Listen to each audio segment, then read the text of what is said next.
Okay, so welcome to the talk. And I'm happy to see you. I'm happy to have the opportunity to join you here in Vienna. Today I'll be talking about how we ship 1,000+ commits at GitHub daily. And as you all know, Rails helps us to move fast, to build fast code. But it's also important that we can get those features to our customers because that's what they're actually interested in. So this is what helps us. And I will talk about how to do it safely and quickly and mostly without pain. I'm going to share my perspective as a developer, so not as a person who built the deployment system, but as a person who's using it daily. And I believe that even if you don't ship 1,000 commits per day in your apps, you will find some useful tips which you can use. Okay, and we will start with a game. So I prepared a bunch of numbers for you, and your task is to guess what they mean. So let's start with a 380 plus. And you can just shout your guesses, what those numbers could mean. That's PR merge. No? Are they all about GitHub? Yes. It's all about... Good one. I wanted to put one which is unrelated and I forgot. But these are all about GitHub and about deploys. So there's no trick question. No? That would be... No, but we have something there. About stars. No. One more? Failed builds per day. No, but it's close. So this is the number of CI checks which run for one PR. Okay, what about 8?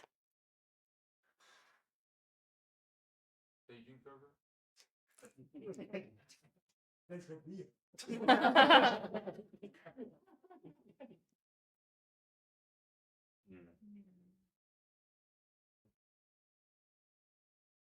So 8 is the lowest number of commits we had last year, and that was on 25th of December. On a day. On a day, Yeah. when most people don't work. What do they? Then 500 and 2,500. Those numbers are related. Those are two separate numbers related.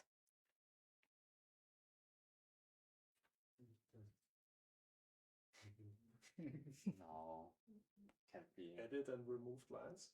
No? So this is a monthly amount of engineers, 500, who merge 2,500 pull requests per month. And this number is from last year, so I can't say if it's still the same or more. Okay, 1,752. It's commits per day.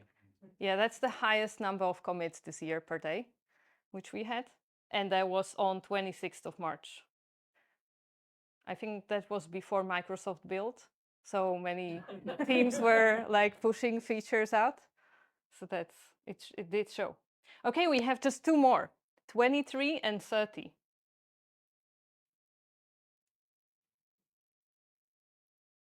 Is CI time, build time. Would be good, but unfortunately it's longer.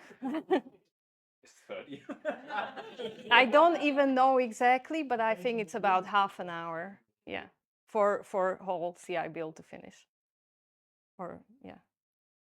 So 30 is a current amount of PRs we have in one merge group, which we merge and deploy together.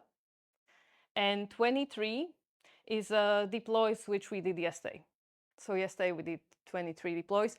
And because one deploy takes around an hour, this is pretty much we deploy constantly. Yeah. But we are a distributed team, so it means that helps, or it means that people during their working time are deploying. So it's not like we would deploy 24 hours outside of our working hours. Okay, so hello, I'm Hana. I work as a software developer at GitHub. I started to learn Ruby at Ruby Monsters, is a free meetup in Zurich. And that's where I learned Ruby, and that's where I coach Ruby now. 3 years ago, I joined GitHub in a code scanning developer experiences team. And just 2 months ago, I moved to AI agents team, still in code scanning. We got a new name like 3 times, so I still have a hard time to remember what we are called. And I also co-organize Helvetic Ruby, which just took place in Geneva this year for the 3rd time. And I decided for every talk to, because I do these introductions often and it gets boring, to say one weird fact about me. So I started to have a list of weird things I do. And every talk, people will learn one. And the one today, because it's so hot, is about ice cream. And the thing is that I don't like ice cream. And my kids didn't believe me for a bunch of years, but now they do. So no ice cream for me. Okay, and now it's back to you. How often do you ship? Do you ship? Who does ship monthly? And you're from mostly the same company, right? Or 2, 3 companies? Just handful. Okay, good. So who ships monthly? Weekly? Daily? Multiple times per day? The others don't ship. Okay, and I would also like to know who can ship. Is it like every developer? In which companies every developer can ship their code?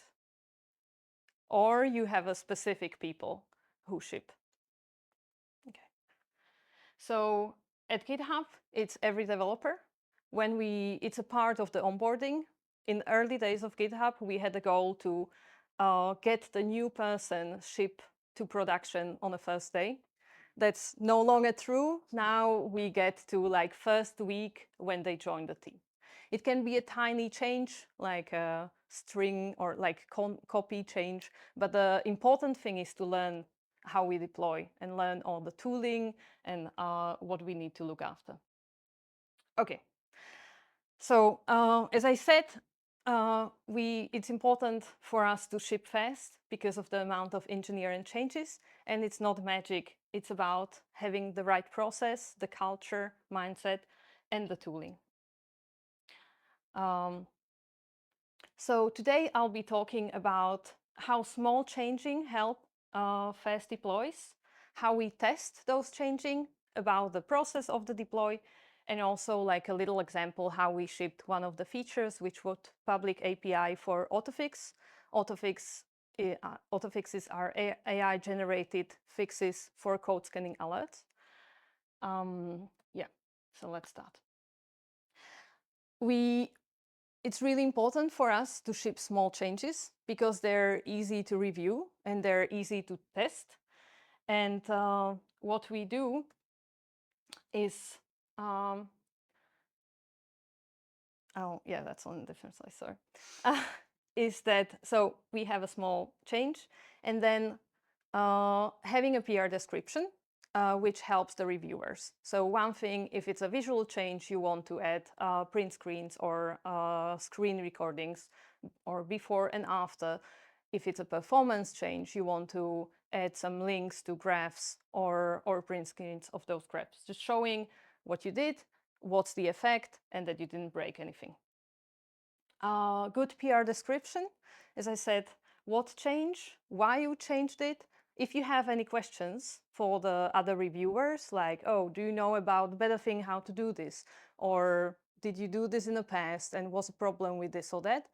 It's also nice, sometimes people review their own PR. So they open a PR, they write this description, but then they go on the files changed and they comment on things which are interested or which they want to have more information. We also include risk assessment. So if we deploy this, what's the risk of breaking things and how we remediate that? And we have review templates for the monorepo, but also for different repositories, so that people don't forget to fill those things, and we always have that kind of information. leaving comments with explanations. So I said we really like to ship small things, and how we do that, we mostly do that with a feature flags. So if it's possible, we use a feature flag, which enables us to ship the features step by step. Those feature flags are shared between the team and sometimes between more teams who are working on the same feature. And because you can enable the feature flag just for yourself, your team, you can ship the code to production, then test it for yourself, but nothing, the customers don't see anything. So this is how we reduce risk when we decouple the deploy with actually shipping the feature. And yes, the nice thing is too, if something goes wrong, you can enable and disable the feature flag within a couple of seconds with one click.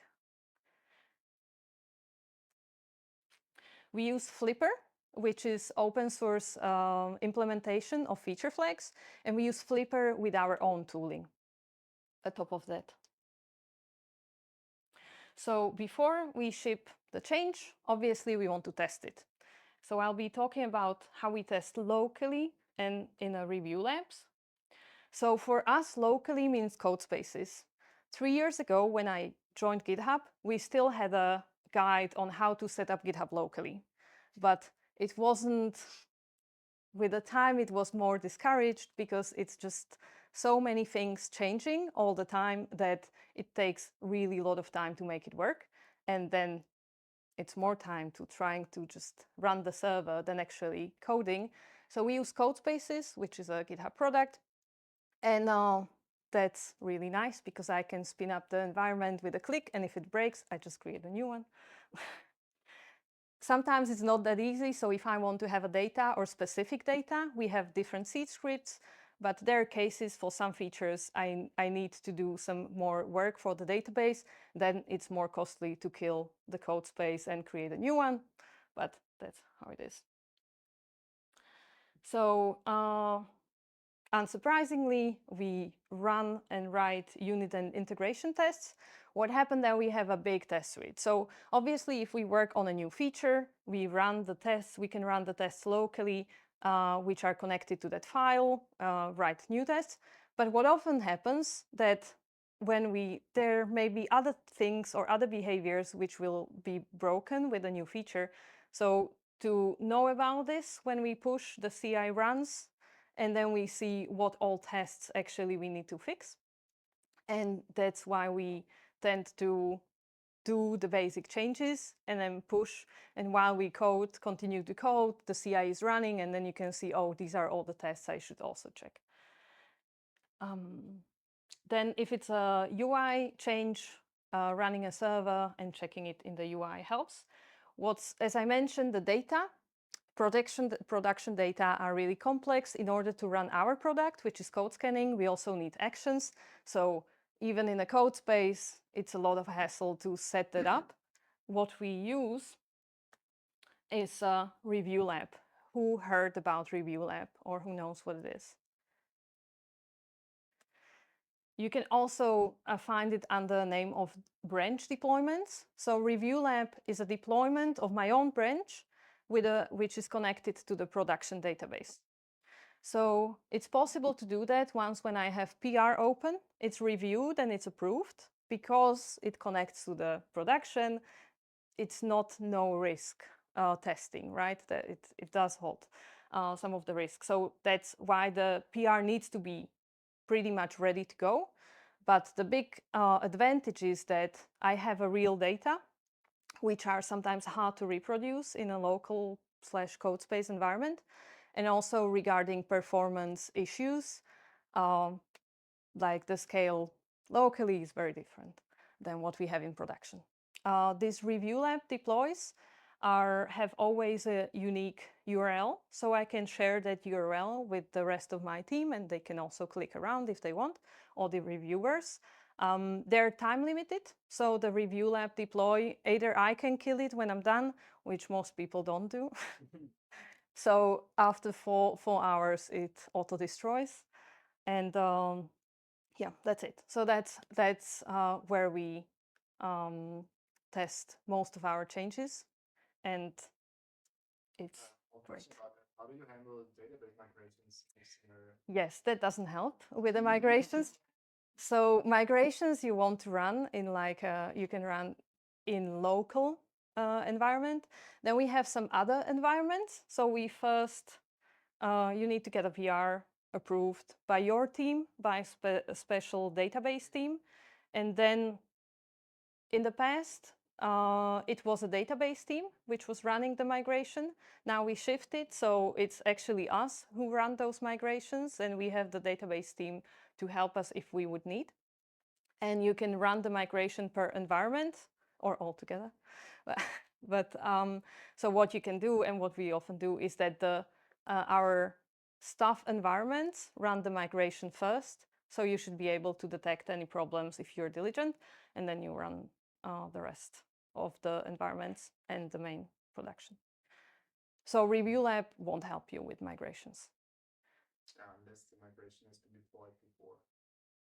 Yes, so yeah, well, it needs to be. If you want to use it, for example, if you're adding a column, you can run that migration, and that migration is relatively low risk because you're not using it. And then you implement the code which is using the column, like all the migration PRs have to have just the migration, no code changes, which is aimed to decrease the risk. And then when you ship the code change, it can be feature flagged, so you can switch it on and off, and then you can start to write the data. If it's a new column, you can also delete the data if you need later, or run some transitions. Questions, let's do it afterwards, yeah? I mean, manage. It's fine, yeah, no, but it's just easier to manage file-wise and stuff. Okay. Fine, But it's fine. You too. no, I think it's good. Also have lots of questions. I think it's good to ask when the question comes, but sure. Okay. Then once I got reviews on my PR, or even before, I need the CI to pass, right? So I opened the PR, I tested locally, and now the CI runs. We have these 380 checks, and one of them checks for compatibility with the next Ruby releases. Maybe you heard GitHub aims to run on main on Rails, so not on the last released version, but on the main branch. We do upgrades. In an ideal case, we do upgrades every week, so we have automatically opened PRs. And because doing that so often, the changes, things which break are also smaller and less, so it's easier to fix them. But we don't do this with Ruby. With Ruby, we do the upgrades just when the released version is published. So the Christmas upgrades, we usually aim to upgrade in the first week of January or so. But in order to be prepared, especially for often a year of changes, we have a CI which runs on main Ruby. So we are preparing the code base for the next Ruby release, despite not running it for all that time. And the funny thing about this check is that most of the time it runs against main Ruby, but when we do the upgrade, it runs against the previous version of the Ruby, so that we prevent people to start using new features right away and keep the possibility to roll back if we would need. So there's a month where it's actually older Ruby version and not the new one. And then some of the checks which we use, static code analysis, that's actually the code scanning where I work. So we check for security vulnerabilities, which would be introduced in that PR. We have different feature flag checks. So if you know, I had a feature flag talk, and now I don't remember how many feature flags we are, but it's hundreds of feature flags. And obviously, we don't want to break things that we test our feature flag, but once we release it to production, there are other feature flags, so we want to know about how they interact together, and for that we have a CI check which checks the code with all feature flags on, unless you specify differently in a test. Those are the hardest to debug sometimes, Because like, oh, there's something in the code base which doesn't work with my feature flag, but it doesn't happen that often, so it's not that terrible. Then we have different environments. So we have the main GitHub, which is cloud hosted, but now we also have cloud hosted environments in the different regions. And then so that's pretty much it.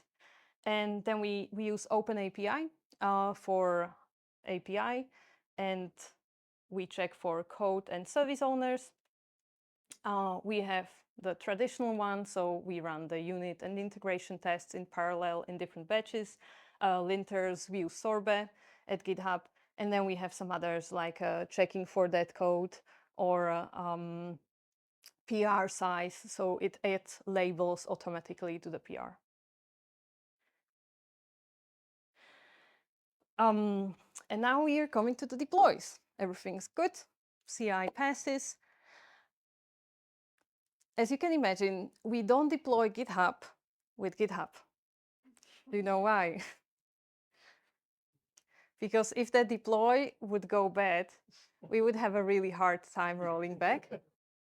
So we use actions to run the CI, but for actual deployments, we have a different framework. And we actually do ship 1,000+ commits per day. I was looking at it for a while. I was clicking through all the weeks to see how that looks so that I don't lie to you. And as I mentioned, we had a merge queue. So that's a group of PRs which we deploy together. Right now, the limit is at 30, but we can move it up and down if we need to. Not we as developers, but we as GitHub. And the merge queue is also generally available. Before we made it generally available, we shipped more than 30,000 pull requests and ran 4.5 million CI checks. So it was a well-tested feature. Yes, so we run the CI when the PR is opened, but when it's queued to the merge group, we run the CI again. And we check also for conflicts. So let's say we have a list of 30 PRs, and we also always check for conflicts with the previous PRs, because we deploy them in one group, but we also want to make sure that there are no conflicts between that group. If the CI fails, so we have required and non-required checks. If non-required checks fail, then nothing happens. People can continue. If it's a required check, they get kicked out of the queue. And the same happens if there's conflict. So you then need to wait until the next deploy is done, and then merge master resolve the conflicts, and then you can requeue.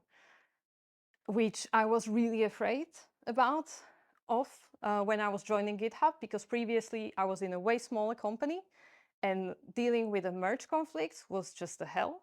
And I was like, what will I do with the engineers of, I don't know, thousands of engineers working on the same code base?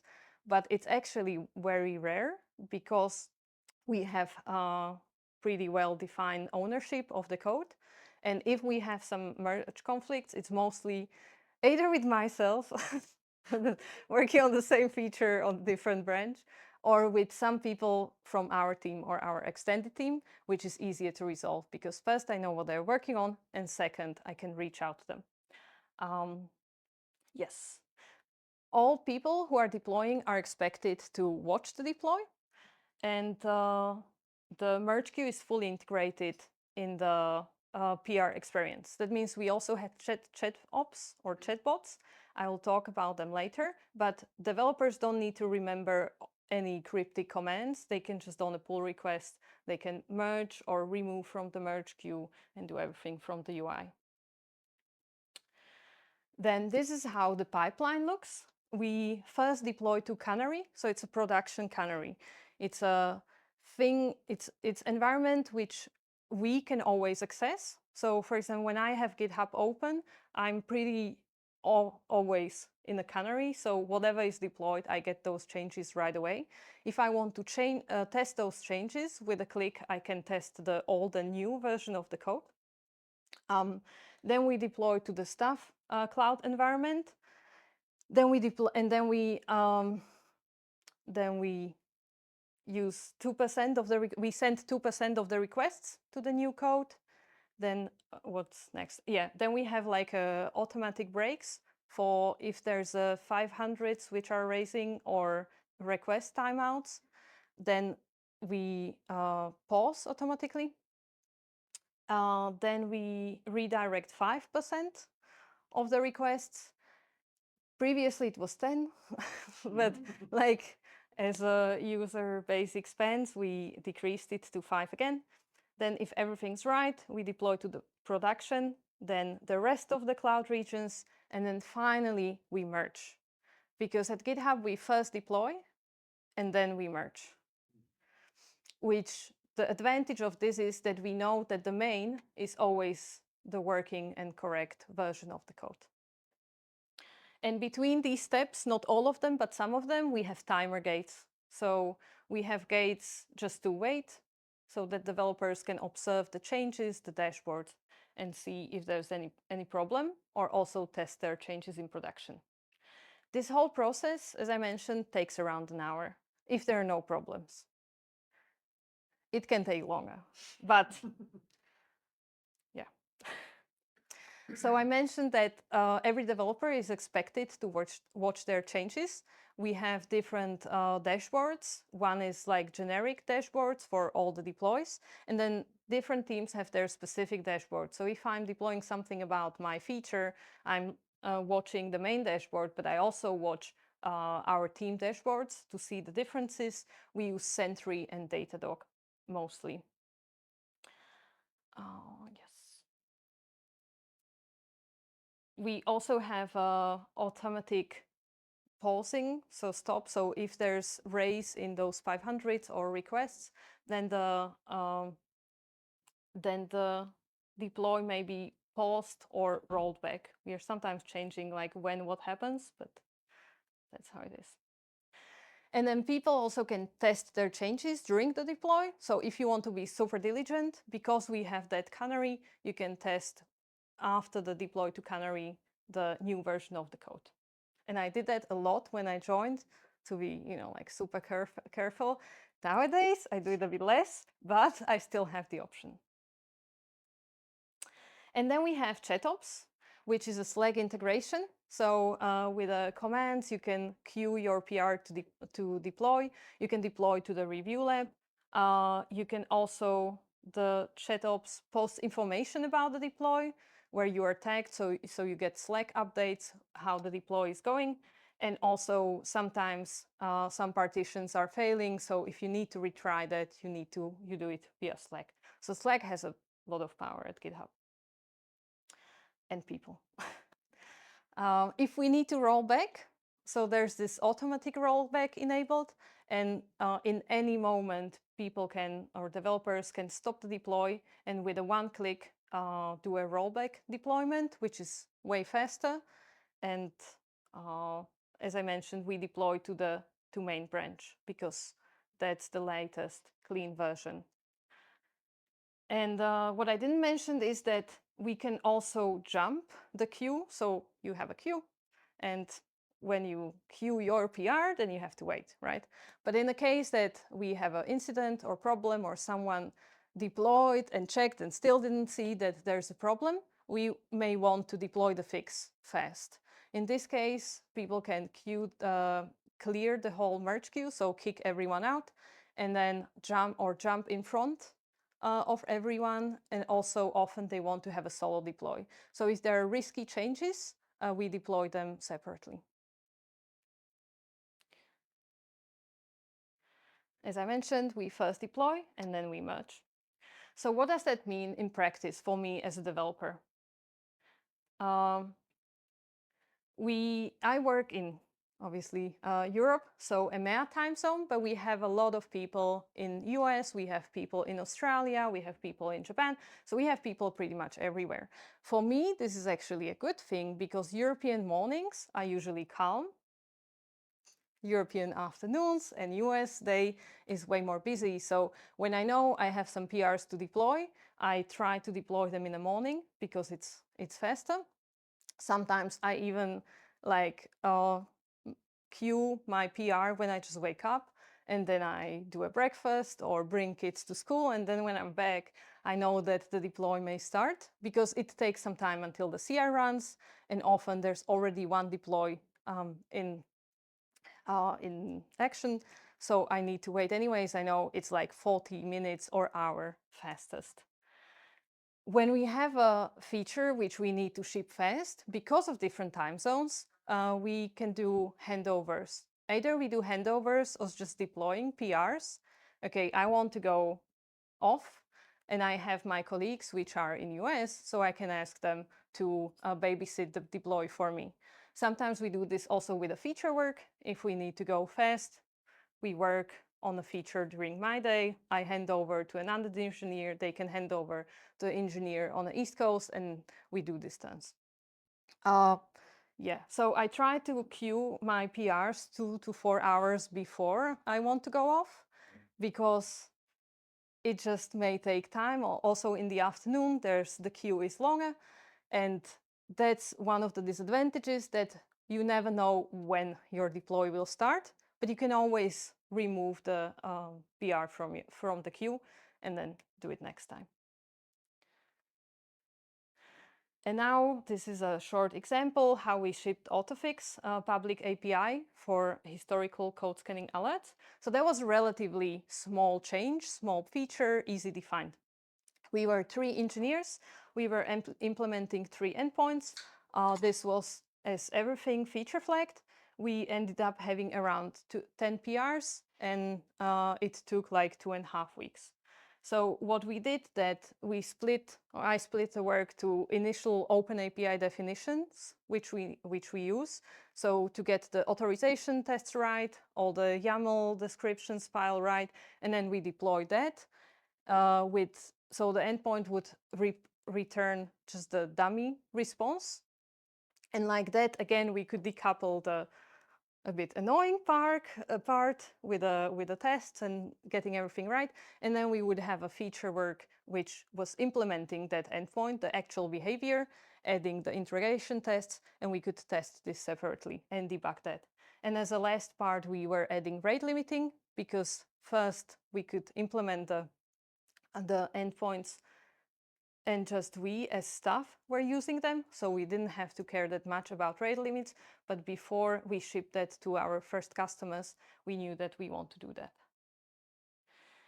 And of course, every company is different, and I'm sure that you know best what works and what doesn't work for your company, for your deploys, for your developers. So it's important to cherry pick whatever works for you. And I'd like you to think about how you could use what you learned today, and what would be the one thing you could change or try or start doing.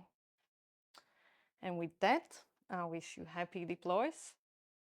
And I have a list of resources which could be interesting to read. I will share it with Hans, and then we'll see whatever happens. I thank you for your attention, and let's stay in touch. You can find me on a LinkedIn or GitHub, but yeah. And if we have time, you have to tell us. Then now it's time for questions. Thank you so much, Hana. Let's give it up for her. Round of applause.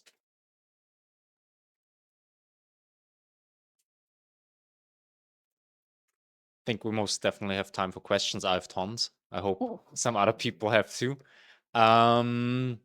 Yeah, so let's start. I think we have time, like maybe 5 minutes, 3 to 4 questions or so. Who wants to go first? Yeah, go for it. You mentioned you have like small PRs. Like, how small is small? Okay. How small is small? It can be from one line to, I mean, I would say that small PR it's not just about the lines of code changed, but more about how understandable and clear is the change. And obviously, for example, with the API work, when introducing a new endpoint, there's a limit of how small we can make it, because all the new definition and tests which would fail without that. So those small PR are not really that small. It's the smallest what we can do. I don't know if I answered the question, but yeah. it's like the smallest testable thing. So right now I'm introducing a new service, and the first step is just to introduce like the shell of the service. It doesn't do anything, but I want to see that it runs. And then in the next step, I will do the consumer just to see that the message is marshaled properly. And then as a next step, I will do the processor, so that I want to do something with the information I got. So, yeah. Nice. More questions. Yep. Thank you very much. Great, very interesting talk. What is the minimum amount of time between opening a PR and it actually being deployed? So, if deploy takes an hour and the CI takes like 40 minutes, I would say around like less than 2 hours, if you're very lucky. But usually 3 hours is the fastest we can get a fix out, which is still very nice. Like we had cases when our customers or support reported a big bug, and it was like a easy thing to fix. So we can get that out really fast. Very nice. Cool. Any more questions? Maybe I can go then. How do you manage PRs? Who reviews that? How do you decide who reviews, and yeah, what other guidelines are in place there? So we use code owners, which is also I think open source on GitHub.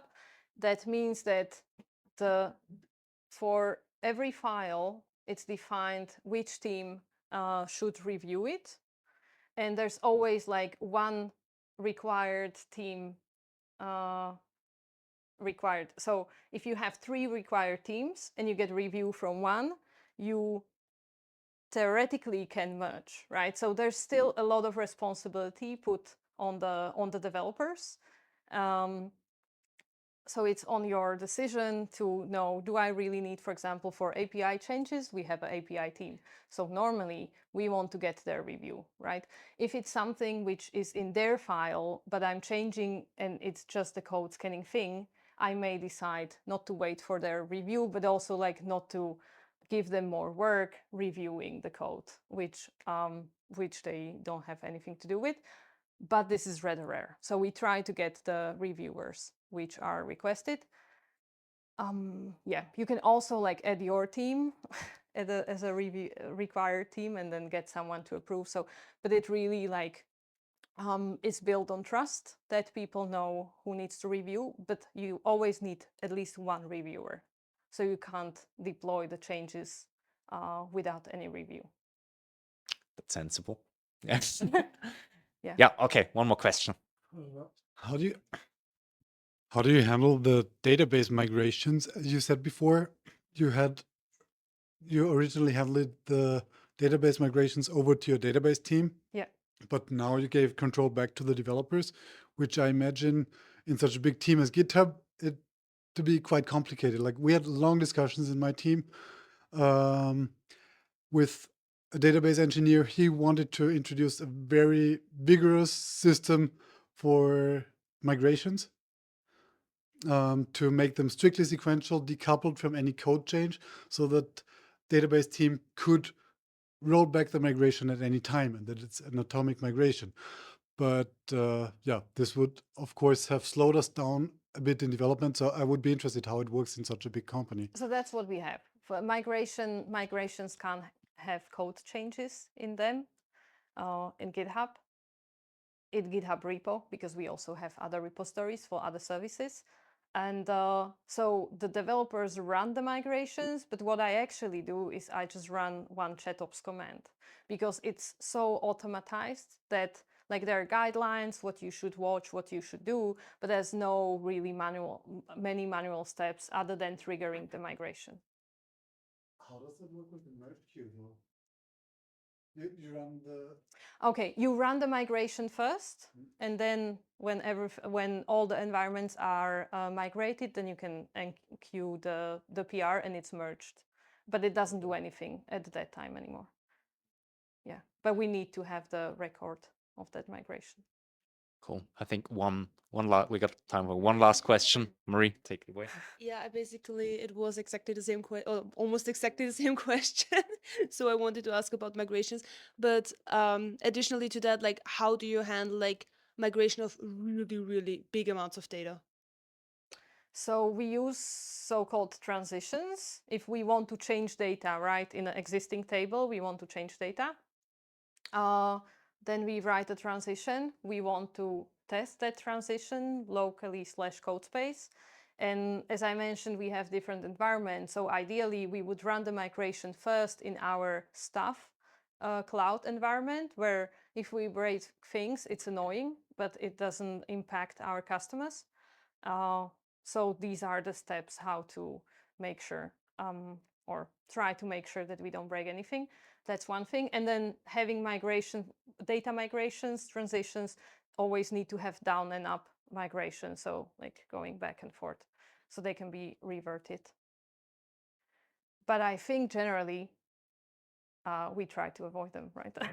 So because there's so many data, it's also then kind of a capacity problem. We need to batch that. And so thinking about what to do, what we sometimes do is to introduce a new column, start to write there while having the old column, then run the transition to backfill the new column with the previous data. Then we check that. And once we are happy, we start to write to the new column, or we write to the new column at the same time to both of them. And then we can get rid of the old one. So that's also like the safer way how to do it.